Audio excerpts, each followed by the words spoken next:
The piercing ring of the final bell was drowned out by the thunderous slam of a classroom door. 12-year-old Marcus Johnson stumbled into the hallway, his vision blurred by hot tears. His classmates' curious stares burned into his back as he ran, clutching his crumpled test paper in a white-knuckled grip. The big red F scrawled across the top felt like a brand of shame, but it was the accusation that truly stung. Cheater, written in angry capital letters beneath it. Marcus burst out of the school's double doors, gasping for air. He knew he hadn't cheated. He'd studied for weeks, determined to ace this test and make his mother proud. But Ms. Hartley, his history teacher, had taken one look at his perfect score and decided it was impossible. Not for a kid like him, she'd said, her lips curled in disgust. Not for a boy from that part of town. As Marcus collapsed onto a bench, struggling to breathe through his sobs, he didn't notice the sleek black car pulling into the parking lot. He didn't see the tall, elegantly dressed woman step out, her brow furrowing as she spotted him. And he certainly didn't hear the sharp click of her heels on the pavement as she approached. "Marcus!" The familiar voice cut through his despair. "Baby, what's wrong?" He looked up, vision still blurry, to see his mother's concerned face. Dr. Amelia Johnson, newly appointed principal of Westbrook Middle School, knelt before him. Her crisp suit was a stark contrast to his rumpled uniform. "Mom?" Marcus choked out. I didn't. She thinks it, Doctor?" Johnson's eyes narrowed as she gently pried the test paper from her son's grip. Her expression hardened as she read Ms. Hartley's accusation. "Oh, hell no," she muttered, then caught herself. Louder, she said, "Marcus, look at me. We're going to fix this. Right now." As she helped her son to his feet, neither of them noticed Ms. Hartley watching from a second-floor window, a look of dawning horror on her face as she realized her grave mistake. The fluorescent lights of the school hallway buzzed ominously as Dr. Johnson strode towards Ms. Hartley's classroom, Marcus trailing behind. The boy's tear-stained face was a mix of apprehension and hope. He'd never seen his mother like this, her usual warm demeanor replaced by steely determination. "Mom," Marcus whispered, tugging at her sleeve, "maybe we should just go home. I don't want to make trouble." "Oh, Dr." Johnson stopped, turning to face her son. Her expression softened as she cupped his face in her hands. "Marcus Elijah Johnson, you listen to me. You have done nothing wrong. It's time someone taught Ms. Hartley a lesson about making assumptions." As they approached the classroom, raised voices could be heard from within. Dr. Johnson paused, holding up a hand for Marcus to wait. Through the partially open door, they could see Ms. Hartley engaged in a heated discussion with Mr. Daniels, the school's vice principal. "I'm telling you, Robert, there's no way that boy could have scored so high without cheating," Ms. Hartley insisted, her voice shrill. "You know what kind of students we get from that neighborhood." Mr. Daniels sighed, rubbing his temples. "Karen, you can't just accuse a student of cheating without proof, especially not with language like that. Do you have any idea how this could be interpreted?" Ms. Hartley scoffed. "Oh, please, don't give me that politically correct nonsense. I've been teaching for 20 years. I know a cheater when I see one." And I've been an educator for 30, a new voice cut in. Dr. Johnson stepped into the room, her presence immediately commanding attention. "So perhaps you'd like to explain to me why you've accused my son of cheating without a shred of evidence." "What?" The color drained from Ms. Hartley's face as she realized who was standing before her. Her mouth opened and closed like a fish out of water, no words coming out. Mr. Daniels looked equally shocked, his eyes darting between Dr. Johnson and Ms. Hartley. "Dr. Johnson," he finally managed. We weren't expecting you. I thought you were still in meetings downtown." Clearly," Dr. Johnson replied, her voice icily calm. "Now, would someone care to explain why my son is in tears, clutching a test paper with 'cheater' written across it?" Ms. Hartley seemed to find her voice, though it came out as a stammering mess. Dr. Johnson, oh, I had no idea he was your… Oh, I mean, that's not why. It's just that his score was so unexpected. Unexpected? Dr. Johnson arched an eyebrow. And why exactly was it unexpected for Marcus to excel? The tension in the room was palpable. Marcus, still standing in the doorway, watched the scene unfold with a mix of awe and trepidation. He'd never seen his mother in her role as principal before, and the transformation was startling. Ms. Hartley fumbled for words. Well, you see, his previous performances. Whoa, and considering where he… I mean, statistically speaking. Statistically speaking, Dr. Johnson cut in, her voice sharp, you've made a grievous error in judgment, one that reeks of prejudice and bias. She turned to Mr. Daniels. Robert, I'd like to see Marcus's complete file, as well as Ms. Hartley's grading records for the past year. Immediately. As Mr. Daniels hurried out of the room, Dr. Johnson fixed her gaze back on Ms. Hartley. Karen, I suggest you take some time to reflect on your actions. We'll be having a much longer conversation about this tomorrow morning. Ms. Hartley nodded mutely, her face ashen. As she gathered her things to leave, Dr. Johnson called out, Oh, and Karen, consider yourself suspended pending a full investigation. Once Ms. Hartley had left, Dr. Johnson's demeanor softened. She turned to Marcus, who was still hovering uncertainly in the doorway. Come here, baby, she said, opening her arms. Marcus rushed into his mother's embrace, the emotions of the day finally overwhelming him. As he sobbed into her shoulder, Dr. Johnson stroked his hair, murmuring words of comfort. It's okay, Marcus. You did nothing wrong. I'm so proud of you for working hard and doing well on your test. After a few moments, Marcus pulled back, wiping his eyes. Mom, he said hesitantly, what's going to happen now? Doctor? Johnson sighed, leading Marcus to a nearby chair. Now, we're going to get to the bottom of this.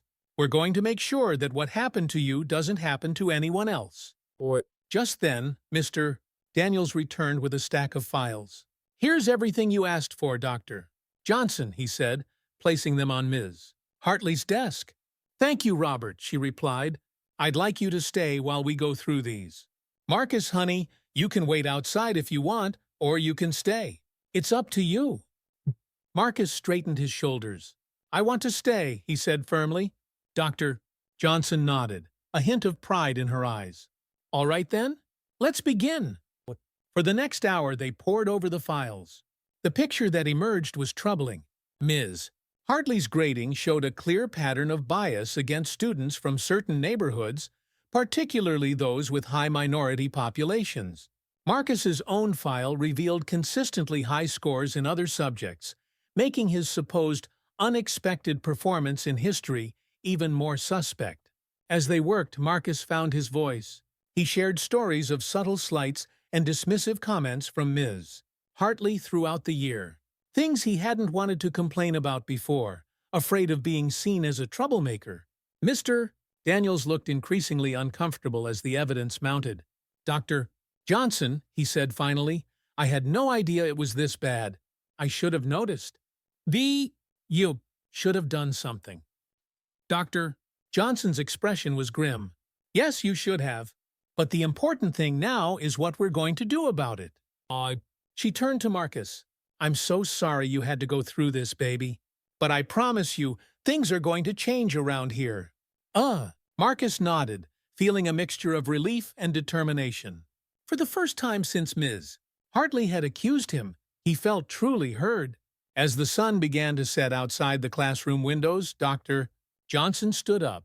Robert, I want a full staff meeting first thing tomorrow morning.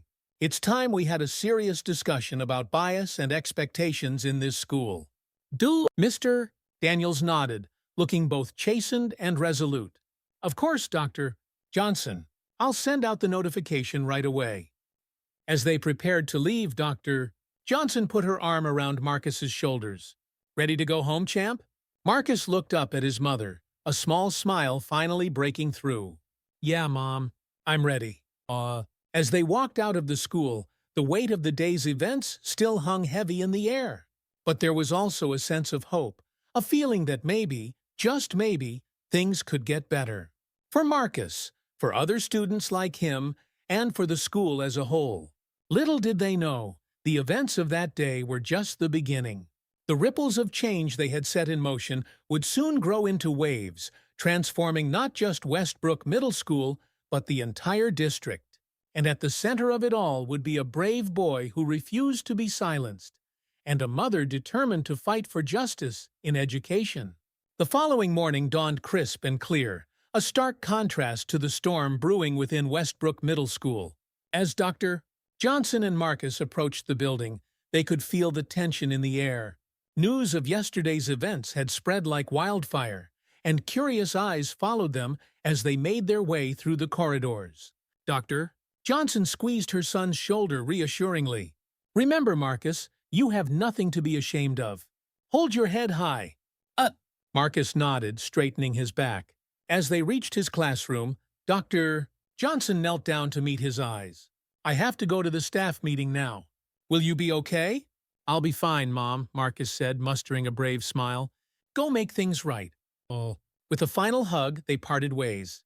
As Marcus entered his classroom, a hush fell over his classmates. He could hear whispers and feel stares, but he remembered his mother's words and kept his chin up as he took his seat. Meanwhile, in the school auditorium, the atmosphere was electric. Teachers and staff members murmured amongst themselves, speculation running rampant. As Dr. Johnson strode onto the stage, the room fell silent. "Good morning," she began, her voice steady and authoritative. "I'm sure many of you have heard rumors about what transpired yesterday. Today, we're going to address those rumors head-on, and more importantly, we're going to have an honest conversation about the state of our school." For the next hour, Dr. Johnson laid out the facts of Marcus's case, careful to protect his privacy while making the severity of the situation clear. She presented the evidence of systemic bias they had uncovered in Ms. Hartley's grading practices and called on every educator in the room to examine their own potential biases. "This isn't about pointing fingers or assigning blame," she emphasized. "This is about recognizing that we all have blind spots, and it's our responsibility as educators to confront them. The students who walk through our doors every day, regardless of their background, deserve nothing less than our absolute best." As she spoke, Dr. Johnson could see the range of emotions playing across the faces before her. Some looked shocked, others defensive, and a few nodded in grim understanding. But it was the spark of recognition in many eyes that gave her hope. Change wouldn't happen overnight, but this was a start. "Moving forward," she continued, "we will be implementing mandatory bias training for all staff members. We'll also be reviewing our curriculum and disciplinary practices to ensure they're equitable and inclusive. This isn't optional, folks. It's essential." As the meeting concluded, Dr. Johnson opened the floor for questions and comments. The discussion that followed was heated at times, uncomfortable often, but ultimately productive. By the time the bell rang to signal the start of classes, there was a palpable sense of purpose in the air. Meanwhile, Marcus was facing his own challenges. As his history class began, he couldn't help but notice the empty desk where Ms. Hartley usually sat. Instead, a substitute teacher, Mr. Thompson, stood at the front of the room. "All right, class," Mr. Thompson began, his voice kind but firm. "I know there's been a lot of talk about what happened yesterday. While I can't discuss the details, I want to make one thing clear. Cheating is a serious accusation, and it should never be made lightly or without evidence." He paused, making eye contact with each student. "More importantly, we need to talk about assumptions and bias. Can anyone tell me what those words mean?" As the discussion unfolded, Marcus found himself participating more than he ever had before. He shared his experiences, not just from yesterday, but from throughout the year. To his surprise, other students began to chime in with their own stories. Jamal, a quiet boy who usually sat in the back, raised his hand. Mr. Thompson, is it true that Ms. Hartley won't be teaching us anymore? Mr. Thompson hesitated before answering. Ms. Hartley is on leave while the school reviews some concerns. That's all I can say for now. But I want you all to know that if you ever feel unfairly treated or judged, you have the right to speak up. But as the day progressed, Marcus noticed subtle changes in the way his classmates and even some teachers interacted with him. There were fewer assumptions, more genuine questions. It wasn't perfect, but it was a start. After school, as Marcus waited for his mother in her office, he overheard a conversation that made him pause. I just don't understand why we're making such a big deal out of this. A voice he recognized as Mr. Peterson, the math teacher, was saying. Kids cry racism all the time when they get in trouble. Jim, that's exactly the kind of thinking we need to challenge, came the reply from Ms. Rodriguez, the English department head. We can't dismiss these concerns just because they make us uncomfortable. We have to listen, really listen, to our students. Marcus felt a surge of gratitude for Ms. Rodriguez. He'd always liked her class, and now he understood why. When Dr. Johnson finally finished her meetings and collected Marcus, she looked exhausted but satisfied. How was your day, sweetheart? She asked as they walked to the car. Marcus thought for a moment before answering. It was, different. Good different, I think. People were actually listening to me. Doctor? Johnson smiled, pulling him into a hug. That's a start, baby. That's a real good start. As they drove home, Dr. Johnson filled Marcus in on some of the changes that would be coming to Westbrook. New diversity initiatives, revised curricula, and a student-led committee to address issues of equity and inclusion. And guess what? She said, a twinkle in her eye. They want you to be on that committee. Only if you want to, of course. Marcus felt a mix of excitement and nervousness at the prospect. Do you think I should do it, Mom? I think you'd be amazing, Dr. Johnson replied. But it's your decision. Just remember, sometimes the most powerful thing we can do is share our story and help others understand our experiences. What? As they pulled into their driveway, Marcus made up his mind. I'll do it, he said firmly. Someone needs to speak up, right? Doctor? Johnson beamed with pride. That's my boy. Now how about we celebrate with some ice cream? As they sat on the porch, enjoying their treats in the warm evening air, neither of them could have predicted the challenges and triumphs that lay ahead.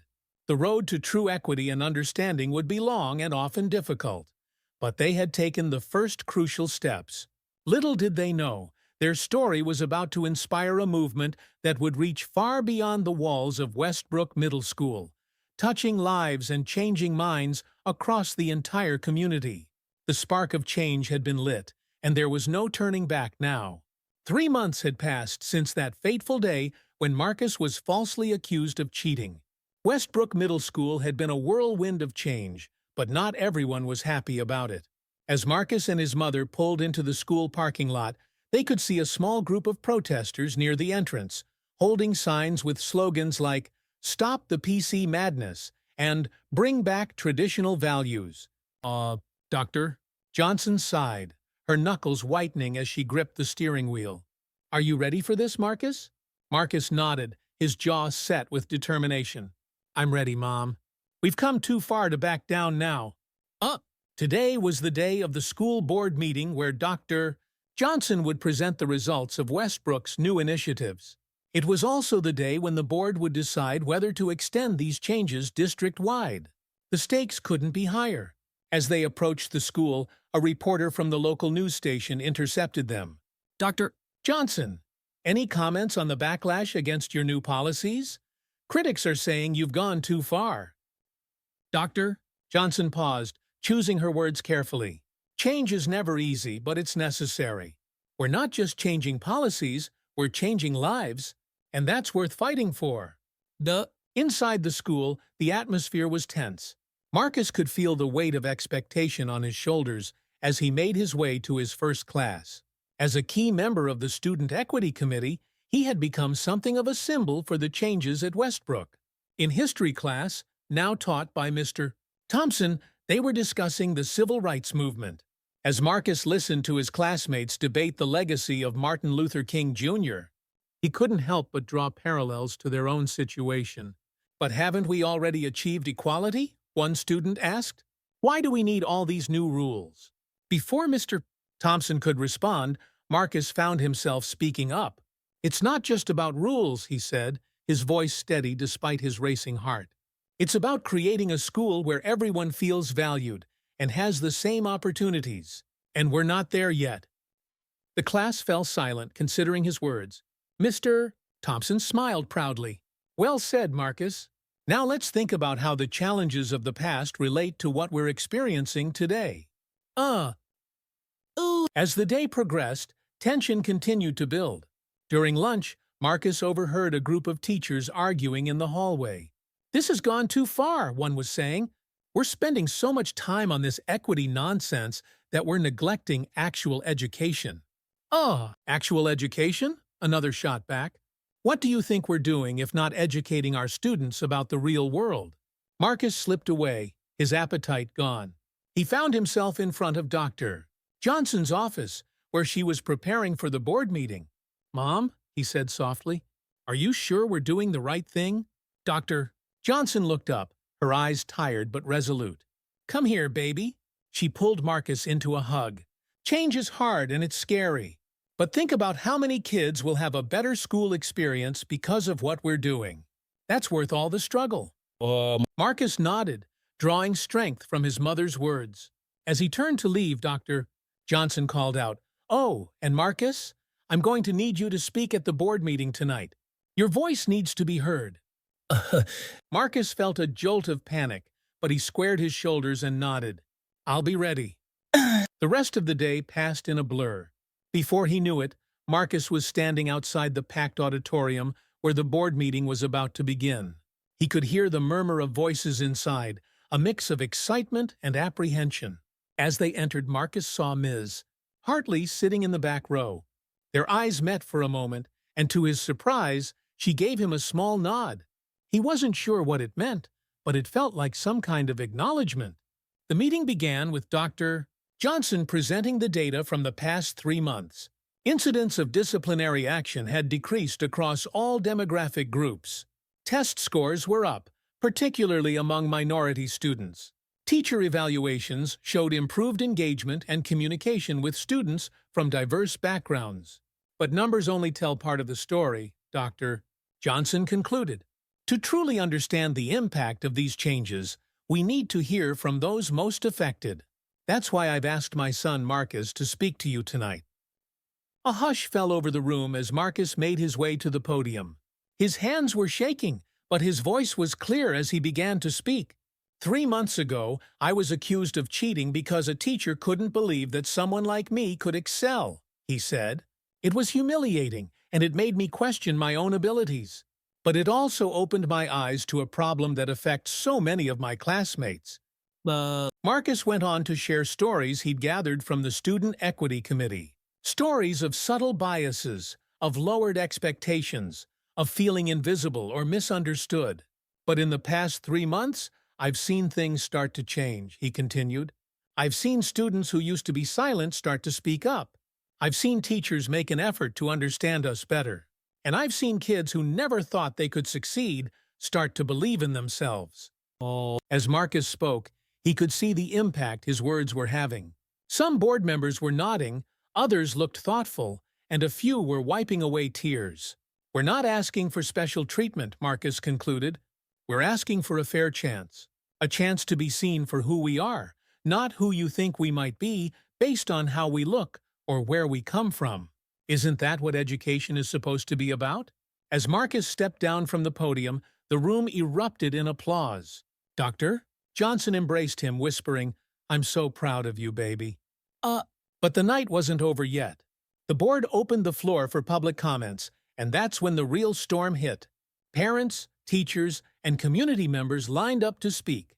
Some praised the new initiatives, sharing their own stories of positive change.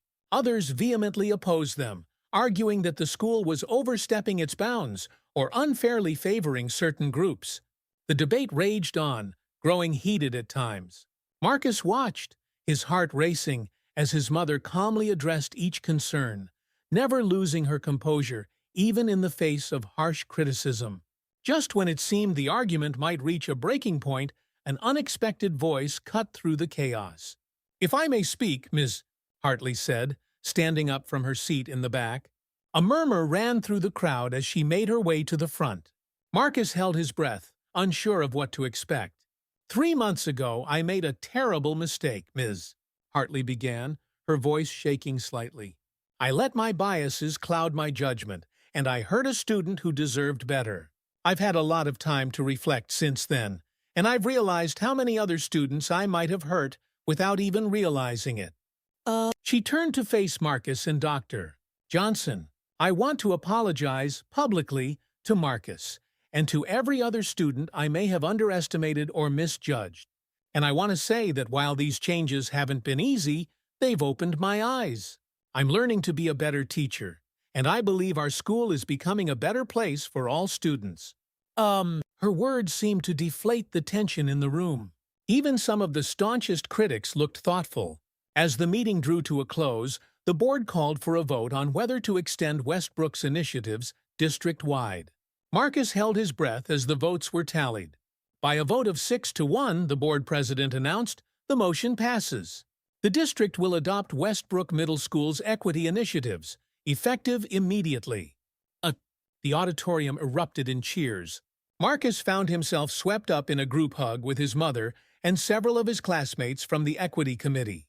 As he looked around the room, he saw tears, smiles, and looks of relief on many faces. As they left the building, a reporter approached them once again. "Dr. Johnson, Marcus, how do you feel about tonight's decision?" Marcus looked at his mother, who nodded encouragingly. He turned to the camera, a mix of exhaustion and exhilaration on his face. "This is just the beginning," he said. "We've taken a big step, but there's still a lot of work to do. But for the first time, I feel like we all might be ready to do it together." As they drove home that night, the car was filled with a tired but contented silence. Just before they reached their house, Dr. Johnson turned to Marcus. "You know, when I took this job, I thought I was going to change the school," she said softly. "I never imagined how much the school and you would change me." Marcus smiled, feeling a warmth spread through his chest. They had faced a storm and come out stronger on the other side. And while he knew there would be more challenges ahead, he also knew they were ready to face them. As they pulled into their driveway, the first light of dawn was just beginning to peek over the horizon. It felt fitting, Marcus thought. A new day, full of possibility, was dawning for Westbrook, for their community, and for every student who would walk through those school doors. The road ahead might not be easy, but they had taken the first crucial steps toward a more equitable and understanding future. And that, Marcus realized, was a victory worth celebrating. 1 year had passed since that pivotal school board meeting.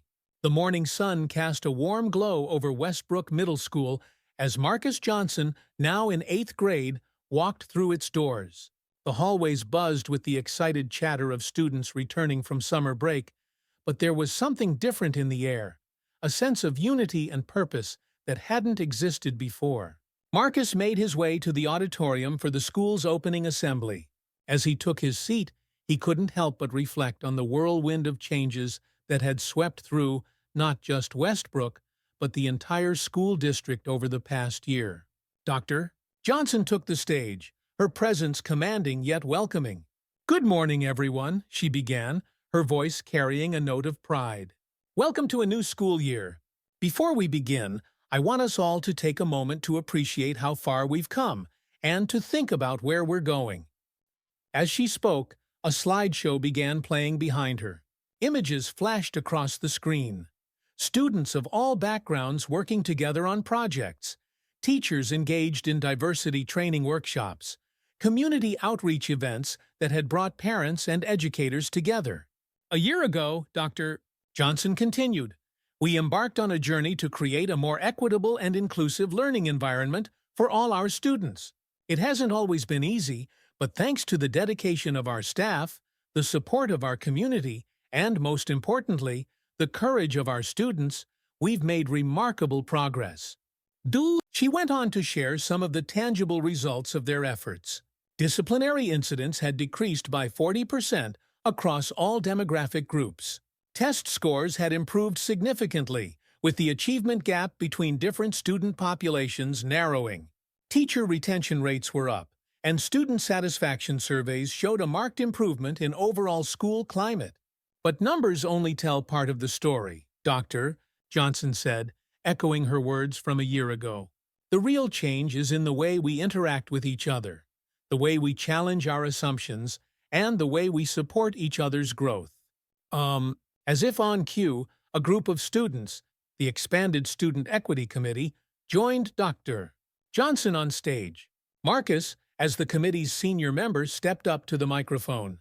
"Last year," he began, his voice steady and confident, "I stood before the school board and talked about wanting a fair chance. Today, I can say that we're closer to that goal than ever before. But we're not just fighting for fairness anymore. We're building a community where everyone can thrive." One by one, other students shared their experiences. A Latinx girl spoke about feeling represented in the curriculum for the first time. A boy with a learning disability described how new teaching methods had helped him excel. A Muslim student talked about how cultural awareness initiatives had made her feel more welcome and understood. As Marcus listened to his peers, he felt a swell of emotion. These were more than just stories.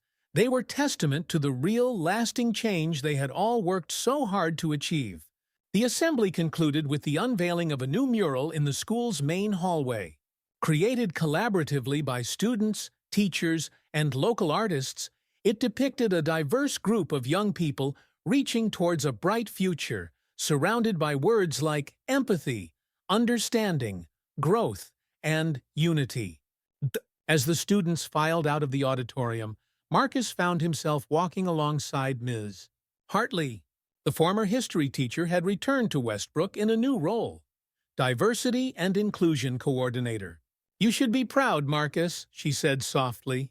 "None of this would have happened without you." Marcus shook his head. "It wasn't just me.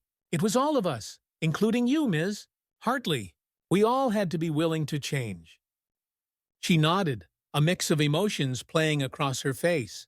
"You know, when I first came back, I was terrified. I thought everyone would hate me for what I'd done. But instead, I found forgiveness and a chance to make things right. That's when I truly understood what we were fighting for." As they parted ways, Marcus spotted his mother talking with a group of new teachers. He caught her eye, and she gave him a warm smile and a subtle thumbs up. In that moment, he was struck by how much they had both grown over the past year. The journey had changed them, strengthened them, in ways he was only beginning to understand. The day progressed, and Marcus found himself noticing small but significant changes everywhere he looked. In his English class, they were starting the year with a diverse reading list that included authors from various cultural backgrounds. His math teacher began the lesson by discussing how different cultures had contributed to mathematical knowledge throughout history. During lunch, Marcus sat with a group that would have been unlikely a year ago, a mix of students from different grades, backgrounds, and social groups. As they chatted and laughed together, he realized that this, perhaps, was the most profound change of all. The invisible barriers that had once divided them were slowly but surely crumbling away. After school, Marcus attended the first meeting of the year for the Student Equity Committee. The group had grown significantly, and as he looked around the room, he saw faces representing every corner of the school's diverse population. "All right, everyone," he said, calling the meeting to order. "We've come a long way, but our work isn't done. What should our focus be this year?" The ideas came pouring in. Mentorship programs for younger students, partnerships with other schools in the district, a student-led podcast to share their experiences and insights with a wider audience. As Marcus listened and took notes, he felt a profound sense of hope. They were no longer just reacting to problems. They were proactively shaping their school, their education, and their future. The meeting ran long, and by the time Marcus left the school, the sun was setting. As he waited for his mother in the parking lot, he overheard two parents talking nearby.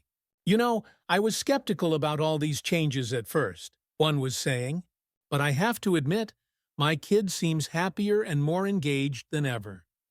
I know what you mean, the other replied. It's like they finally figured out how to make school work for everyone, not just a select few. Marcus smiled to himself. It wasn't perfect. He knew there were still challenges to face and minds to change. But they were moving in the right direction. Doctor Johnson emerged from the building looking tired but satisfied. Ready to go home, champ? She asked, ruffling Marcus's hair. As they drove home, Marcus looked out the window at the familiar streets of their neighborhood. He thought about how much had changed, not just at school, but in the wider community. The conversation started at Westbrook had spread, sparking discussions and initiatives throughout the town. Mom, he said suddenly, do you think what we did here could work other places too? Dr. Johnson glanced at him, a thoughtful expression on her face. I think it could, Marcus. In fact, I've been invited to speak at a national education conference next month. People are starting to take notice of what we've accomplished. Oh, Marcus nodded, feeling a mix of pride and responsibility. Good, he said, because every kid deserves what we have now. As they pulled into their driveway, Dr. Johnson turned to her son. You know, Marcus, when this all started, it was because of something bad that happened to you. But look at all the good that's come out of it. You took a moment of injustice and turned it into a movement for change. I couldn't be more proud of you. Ah! Marcus felt a lump form in his throat. Thanks, Mom. I'm proud of you too. We did this together. As they walked into their home, Marcus paused to look back at the setting sun. He thought about the journey they had been on, from that painful day of accusation to the triumph of the school board meeting and all the challenges and victories in between. He thought about the students who would come after him, who would walk into a school that was more fair, more understanding, and more united than ever before. And he thought about all the work still to be done, all the minds still to change, all the barriers still to break down. But for the first time, he didn't feel daunted by the task ahead. Instead, he felt ready. Ready to face whatever challenges came next. Ready to keep pushing for change. Ready to help create a world where no student would have to face what he had faced. As he closed the door behind him, Marcus smiled. Tomorrow was a new day, full of possibilities, and he couldn't wait to see what it would bring. But, oh, maybe we can work together on this one. But the unlikely alliance between Marcus and Henderson proved to be the final piece of the puzzle. Henderson's deep knowledge of the neighborhood's history and his connections with some of the old-timer residents helped shore up support in areas where Marcus had struggled. As the date for the final city council vote on Caldwell's proposal approached, the momentum was clearly shifting in Maple Street's favor. Caldwell, sensing defeat, made one last desperate move. He approached Marcus with an offer, a massive buyout that would make the Johnsons wealthy beyond their wildest dreams. All they had to do was step aside and let the luxury corridor project proceed. For a brief, fleeting moment, Marcus was tempted. The amount of money Caldwell was offering could set his family up for generations. They could travel the world, never worry about anything again. But then he thought about Maple Street, about Mrs. Rodriguez and her famous empanadas, about Mr. Thompson and his stories of the neighborhood's history, about the kids in Tyler's youth council, their eyes shining with hope for the future. Marcus looked Caldwell in the eye and said simply, "No." Caldwell's face contorted with rage. "You'll regret this, Johnson. I'll make sure of it." But Marcus just smiled. "No, Mr. Caldwell, I don't think I will." Oh. The day of the city council vote dawned bright and clear. The chambers were packed, with supporters from Maple Street filling every available seat and spilling out into the hallways. As the council members took their seats, Marcus felt a hand on his shoulder.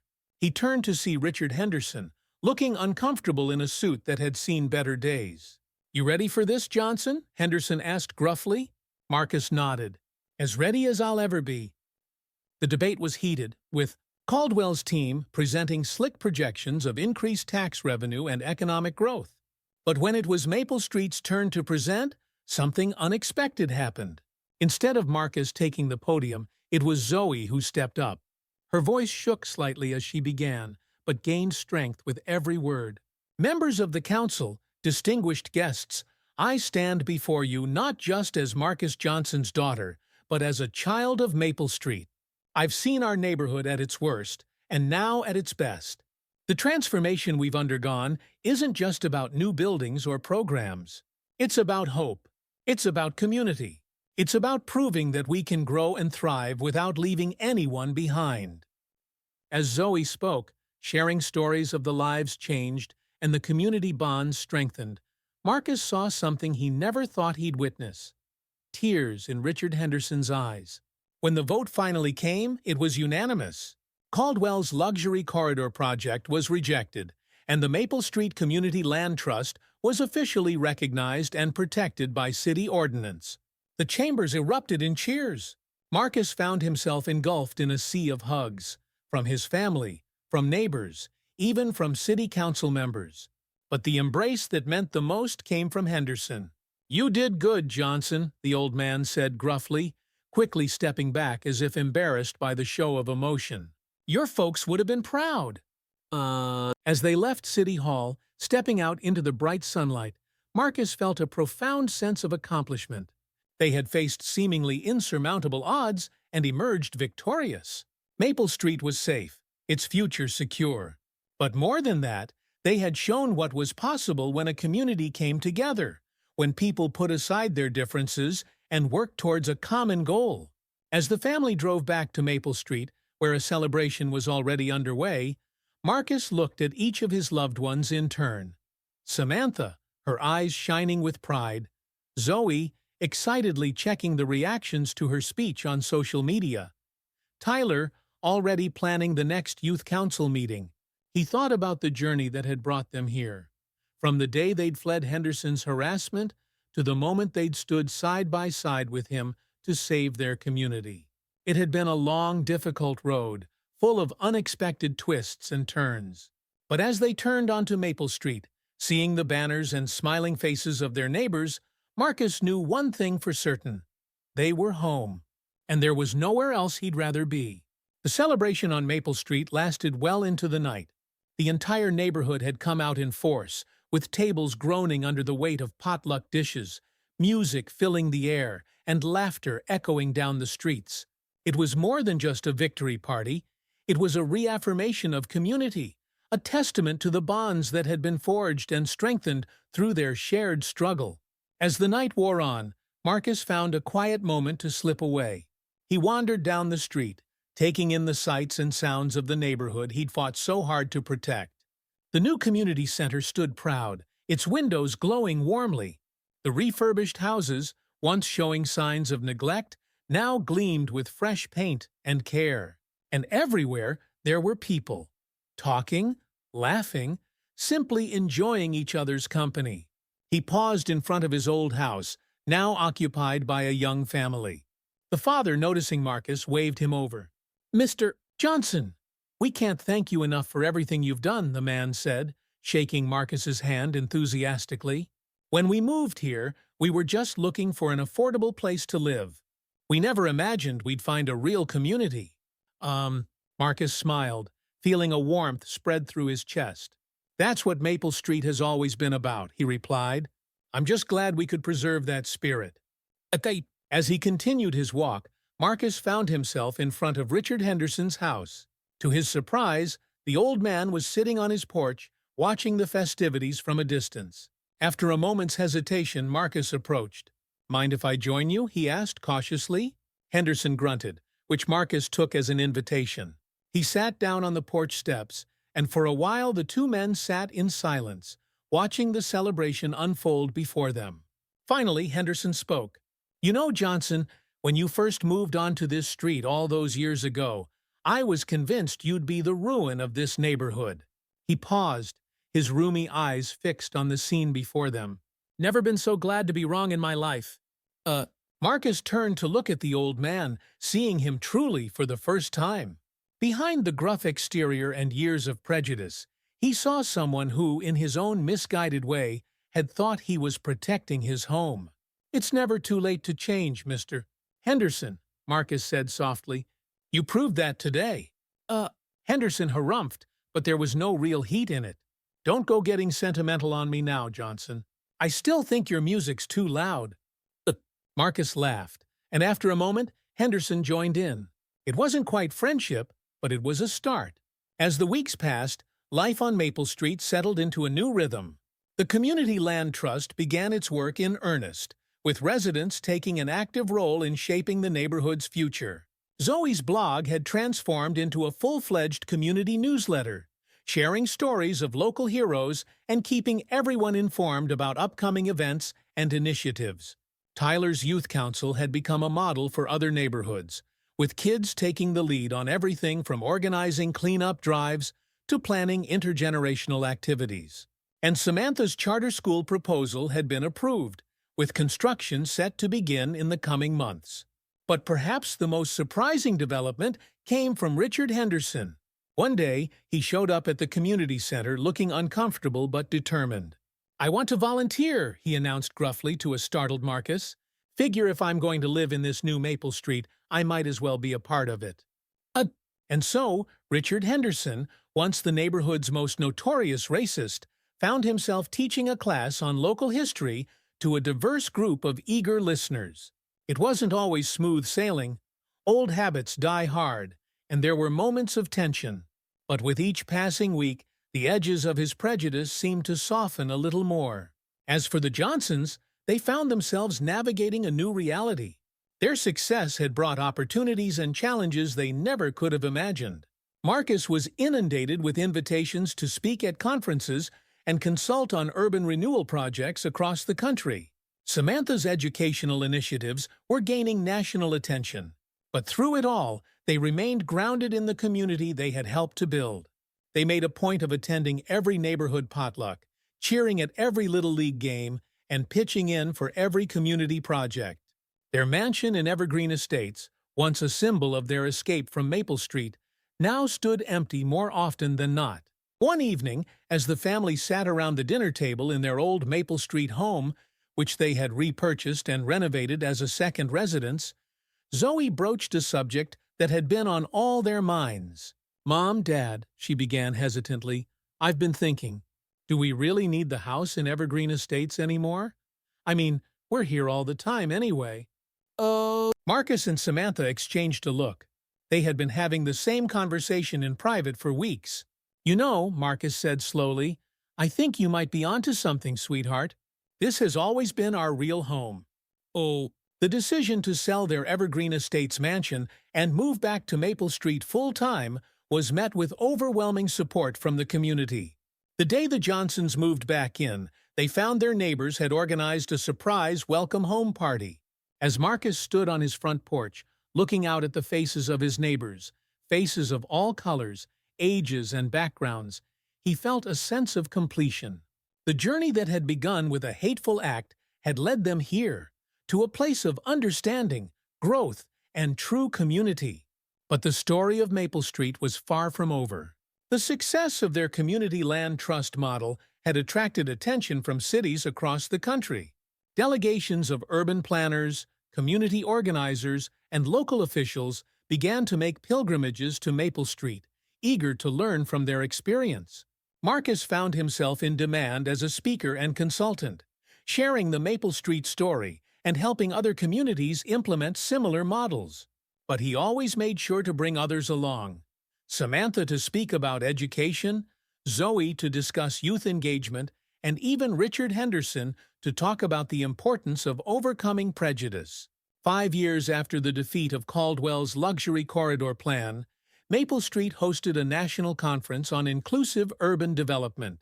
As Marcus stood on the stage of the community center, preparing to give the keynote address, he looked out at the packed auditorium. In the front row sat his family, Samantha, Zoe, and Tyler, all beaming with pride. Next to them was Richard Henderson, looking uncomfortable in a suit but sitting tall. And behind them were the faces of his neighbors, the people who had fought alongside him to save their community. As Marcus began to speak, sharing the story of Maple Street's transformation, he felt a profound sense of gratitude. The journey had been long and often difficult, but it had led them to this moment, a moment where their little neighborhood stood as a beacon of hope for communities across the nation. The story of Maple Street, Marcus concluded, his voice ringing out clear and strong, is not just about urban renewal or affordable housing. It's about the power of community. It's about what can happen when we choose to see the best in each other, when we stand together in the face of adversity, when we dare to dream of a better future for all of us. Oh! As applause filled the room, Marcus knew that this was not an ending, but a beginning. The work would continue. There would be new challenges to face and new battles to fight. But looking out at the faces before him, faces filled with hope and determination, he knew that whatever came next, they would face it together. For that was the true magic of Maple Street. Not the renovated houses or the new community center, not the accolades or the national attention. The magic of Maple Street was in its people, in their resilience, their compassion, and their unwavering belief in the power of community. As Marcus stepped down from the podium, enveloped in the embraces of his family and neighbors, he knew one thing for certain. This was home, and there was nowhere else in the world he'd rather be. The legacy of Maple Street would continue to grow, inspiring change and fostering hope for generations to come. And at the heart of that legacy would always be the story of a family who dared to dream, a community that refused to be divided, and a neighborhood that proved that love and understanding could overcome even the deepest prejudices. In the end, the unexpected move that had once seemed like an escape had become a journey home, not just for the Johnsons, but for every resident of Maple Street. Together, they had built something truly extraordinary, a community where everyone belonged, where everyone had value, and where the American dream was alive and well, accessible to all. And that, perhaps, was the greatest victory of all. The occasion was the unveiling of a new monument, a symbol of the community's commitment to justice and equality. Walter, looking frail but determined, sat in a place of honor, Marcus standing proudly behind him. As the mayor spoke of progress and ongoing commitment to reform, Walter's eyes roamed the crowd. He saw faces of all colors, ages, and backgrounds.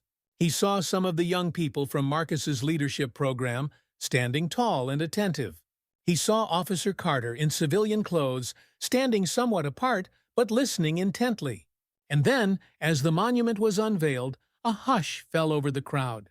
It was a simple yet powerful design. Two hands clasped together, one old and weathered, one young and strong. At the base, a plaque read, "In honor of Walter Jones and all those who stand for justice. May we never forget that the power to create change lies within each of us." As applause erupted, Walter felt a tug on his sleeve. He looked down to see Jamal, the young boy from the day of the hearing, now standing a little taller, his eyes shining with purpose. "Mr. Jones," Jamal said, his voice filled with determination, "I've been thinking about what you said, about being strong and brave. I've decided I want to be a police officer when I grow up. But not like the old ones. I want to be the kind of officer that helps people, that makes them feel safe." Walter felt his heart swell with emotion. He reached out, placing a gnarled hand on Jamal's shoulder. "That's a noble goal, son," he said softly, "and I have no doubt you'll achieve it." As Jamal beamed and ran back to his parents, Walter turned to Marcus. "You know," he said, his voice thick with emotion, "when I was lying on the ground that day, with those officers standing over me, I never could have imagined this.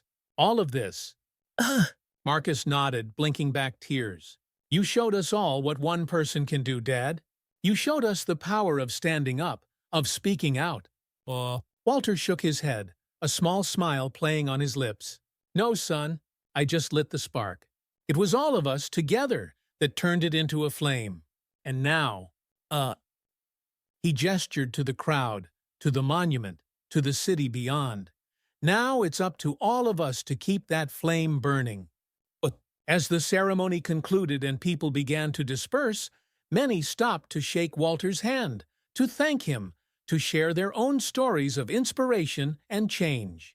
And Walter, despite his fatigue, listened to each one, understanding that his story had become part of something much larger than himself. The sun was setting as Walter and Marcus finally left the park, walking slowly down the same street where everything had started a year ago. But now, instead of fear and suspicion, they were met with waves and warm greetings from neighbors and passers-by.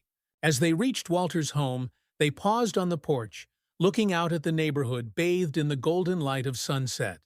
The street was alive with the sounds of children playing, of neighbors chatting, of a community united. "We've come a long way," Marcus said softly. Walter nodded, his eyes distant, seeing not just the present, but the long arc of history that had led to this moment. "We have," he agreed. "But the journey isn't over. It's up to all of us to keep moving forward, to keep pushing for justice and equality. Not just here, but everywhere." As they stood there, an old man and his son, heroes to some but simply father and son to each other, the weight of their journey settled around them. They had faced injustice and had emerged not just victorious, but as catalysts for change. The story of Walter Jones, the decorated veteran who stood tall in the face of injustice, would be told for generations to come. But more than that, it would serve as a reminder of the power of one person to spark a movement, of the strength found in community, and of the ongoing struggle for justice and equality that defines the human experience. As night fell and stars began to twinkle in the sky above, Walter and Marcus went inside, ready to rest and prepare for whatever challenges tomorrow might bring. For they knew that while their battle had been won, the fight for true equality and justice was far from over. But with each small victory, with each mind changed and heart opened, they moved one step closer to the world they dreamed of, a world of true equality, respect, and justice for all.